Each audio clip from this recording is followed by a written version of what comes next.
ब्राह्मणाने असा कोणता अपराध केला म्हणून ब्राह्मणाला शिव्या मारण्याचा प्रयत्न तुझ्याकडे होतोय? ब्राह्मणाला आमचा मूळ अपराध केलेला आहे. मग ब्राह्मण होण्याची कार्य करता देवतांची भक्ती करता होय. अपाया देता या यज्ञराजाला बोलावून ब्राह्मणाला ठेवायचा मी चालविला आहे. मला सांग, वैश्य शूद्र क्षत्रिय आणि ब्राह्मण असे 4 वर्ण ठरले गेले. जो ज्या कुलात जन्माला आला त्या कुलाला साधन आणि शोभन असं कर्तृत्व प्रत्येकाला करावं. मग ब्राह्मणी घराला जन्माला आलेल्या ब्राह्मणाने होमवनादी कर्म करावं. यात ब्राह्मणाचं काही चुकलंय का? ब्राह्मणाधीन मंत्र आणि वंशाधिका देवताचा गणालो. प्रत्येका देवताच्या नावानो ब्राह्मण हवनादी कार्य करो त्याला अभिमान देता होय. देवताची सर्व शक्ती प्रबळ होते होय. अपाया देताय मला म्हणून वैरी ब्राह्मण की देव हे प्रथम ठरव. बलात्कार तरी वैरी हे देवता असते. त्या देवताचा मोठेपणा कुणी वाढलेला आहे. तुम्हाला सत्य सन्मताने मरत मानवानं देव पूजला. मग मला सांग, त्या विश्वाच्या माध्यमावर देवाधीन भक्त आणि भक्ताधीन हे 3 वाक्य देवतत्वानं निर्माण केलं. मरत मानव देव पुष्ट म्हणून या विश्वाच्या माध्यमावर देवाला तरी विचारता.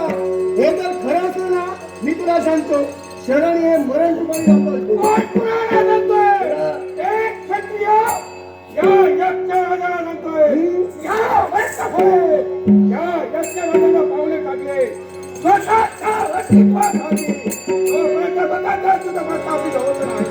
तोपर्यंत जनार्दन निश्चय केल्याशिवाय हे यक्षराज, प्रत्येकाला प्रगती करावी, प्रत्येकाला उत्कर्ष साधावा. पण प्रगती आणि उत्कर्ष साधत असताना इतरांना त्याचा लाभ त्रास होता करू नये याचा विचार करावा. तू विश्वाच्या बाजूला ब्राह्मण वर्गाला त्रास देतोस. काय आहे? ब्राह्मण वर्गाला छळल्यानंतर तुझ्या सारख्या क्षत्रिय ब्राह्मणाच्या कार्यासाठी आपोआप माझ्या हाती जमाती तुमच्या देशाची काळजी करून स्वतःच्या अस्तित्वासाठी शिक्षणासाठी हे नियत ब्राह्मणाला मारून तू जर स्वतःला वीर समजत असशील तरी तुझी भ्रामकल्पना वादावर वाद करून वादावर ठेवण्याचा प्रयत्न नकोस. समुद्राला फलिता लावून मनाच्या ठिकाणी ठेवू नकोस. सुखावरून स्वर्ग गाठण्याचा प्रयत्न करू नकोस. कारण माझा जन्मजात पिंड असा आहे. बाप दाखवण्यापेक्षा श्राद्ध तू मदत वाईटा मी तुझं मग भक्करीला मार्ग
हृदय मांडिला जागला खरे एकता धारा जागला खरे एकता धारा जागला खरे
आपण ब्राह्मण आहोत. या ब्राह्मणाने चापमान क्षत्रियांजवळ दिले कारण आपल्या हातून हिंसा होऊ नये. युद्ध सुरू होण्यापूर्वी डावपेच खेळला जातो. युद्ध चालू असताना डावपेच खेळला जात नाही. कारण प्रत्येक योद्ध्याचा धर्म समजावला लढणं असतो. मी त्याच्या समवेत युद्ध करत होतो. या युद्धाच्या दिवसातरी आपण म्हणतो तरी काय तुझ्या मुखातून निघालेला शब्द युद्धाच्या अगोदर डावपेच रचले जातात.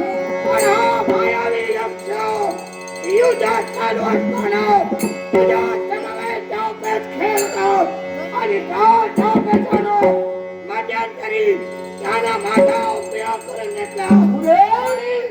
सर्वदान सर्वशक्ती तुम्ही आहात. ब्रह्म सारे तो ब्राह्मण यक्ष हा मायावी होता. हे जर आपण लढला तर आपण बेसावत करायला. मी बेसावत नव्हतो. अरे युद्ध तुमचा चालू होतो. पण त्यानं माझ्या हस्ताला धरून तुझ्यापर्यंत सेनादळीला चढवलं. तरी का या चारिणीला माझा एक ठरवलं असतो. अरे असला तो राज करतो. पण खरे तुला राज करी आपला रक्षक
राजा तो राज करता रहे तो रक्षक रवास तो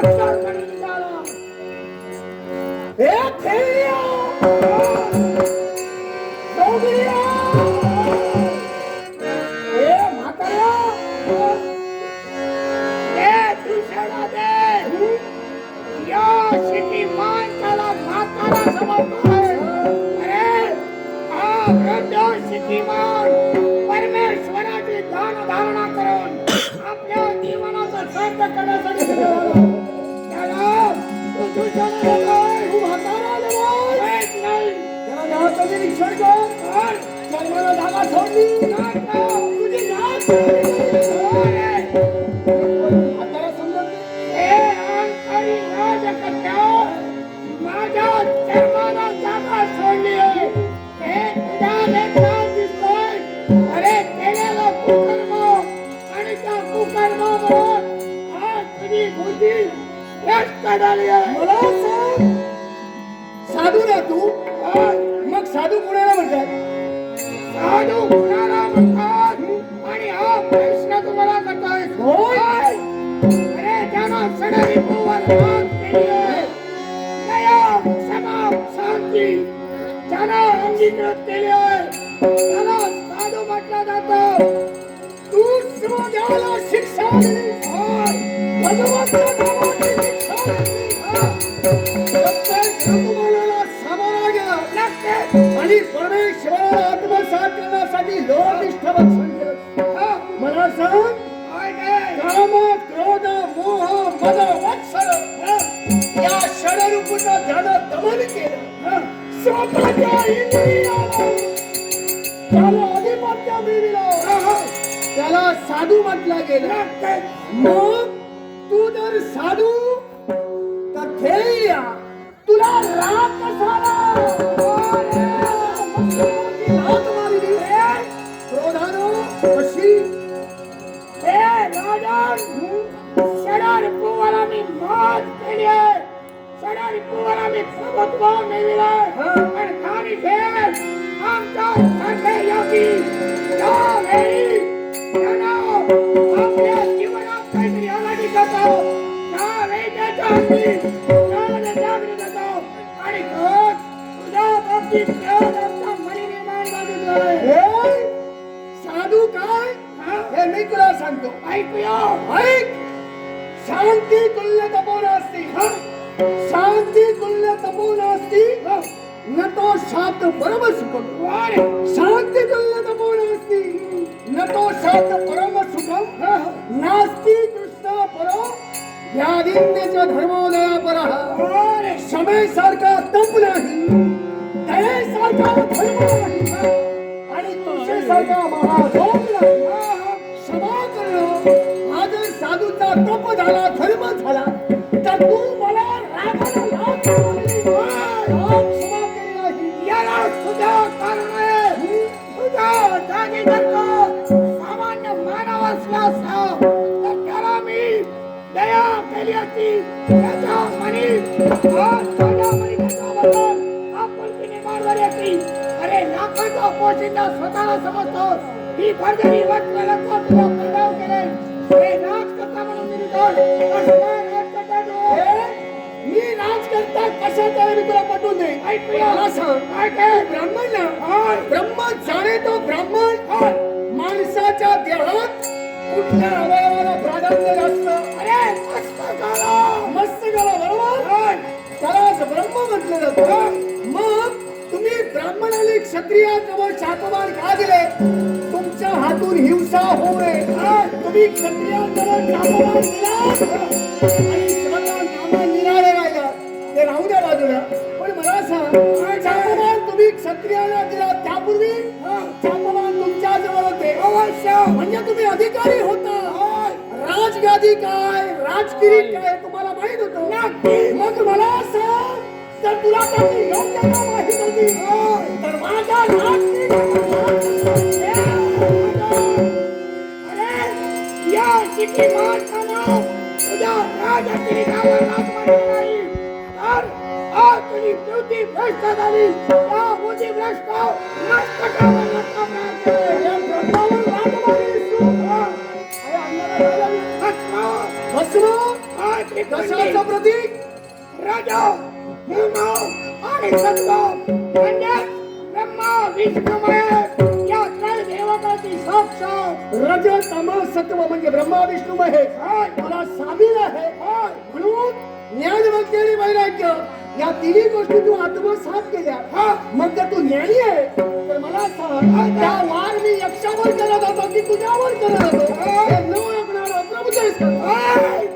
अरे मला विचारण्यापेक्षा तू जो वार करत होतास तिथं यक्ष होता की समोर मी होतो हे तुला दिसलं नाही असला राजकथा. अरे, अंगा लावून या राख अंगा लावून या राख अरे डोळे छाकुली करी ती पाहतो अंगा लावून या राख डोळे छाकुली करी ती पाहतो.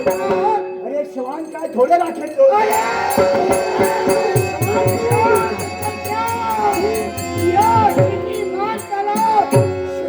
काही पलीकडे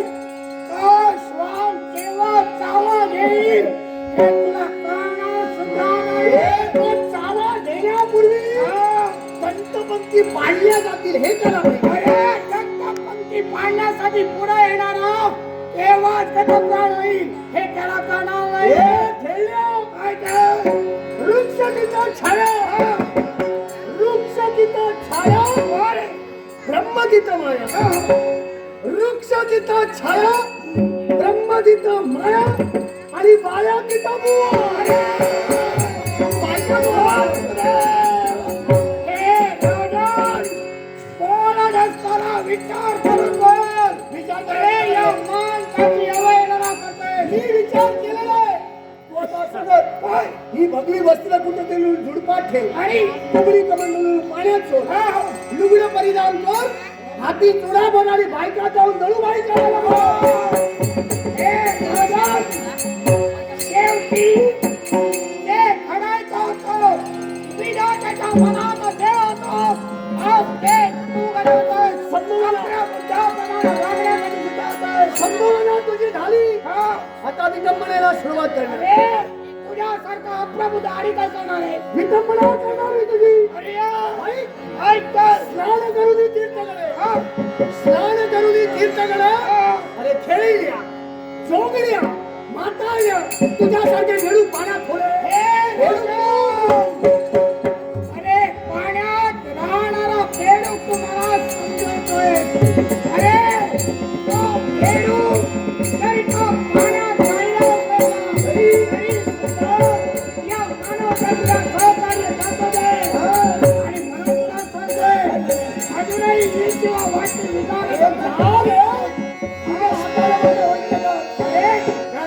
मी होईल तर करू. आज या स्थिती मानवाचा अपमान तू केलायस आणि त्या अपमानाचं शासन मी तुला घडविणार आहे. काय करणार आहे? काय करणार आहे? काय करणार आहे? तुला अहंकार करलाय तुझ्या श्रीमंतीचा तुझ्या वैभवाचा एवढा सगळं आज स्वतःचं वर्चस्व या जनसमुदायावर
आतापर्यंत जी चुका तू आतापर्यंत